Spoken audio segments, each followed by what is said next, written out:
This is the brief on the folly of Israel.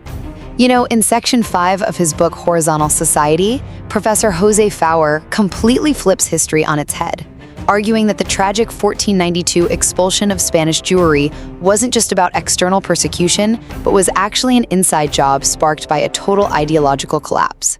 First, Fauer points the finger straight at the anti-Maimonidean movement, a faction that was strongly opposed to the rational teachings of the great philosopher Maimonides. He argues this group literally destroyed competent leadership and traditional values, ultimately triggering a mass defection that brought down Spanish Jewry from the inside out.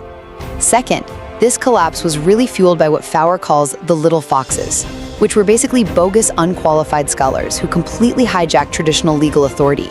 They just tossed out rational law in favor of a dangerous Christian-style ideology of heroic virtue, essentially prioritizing pure fanaticism and martyrdom over basic intellect. Finally, this whole anti-rationalist crusade ended in an absolutely unthinkable internal betrayal, where the so-called rabbis of France actually teamed up with the Christian Inquisition to burn Maimonides' rationalist books. This shocking move paved the way for traditional law to be completely subverted by mysticism, astrology, and the occult, marking the ultimate fall of reason. As you'll see in this series, the true tragedy of 1492 was really sparked the very moment a society chose to just abandon reason and intellect.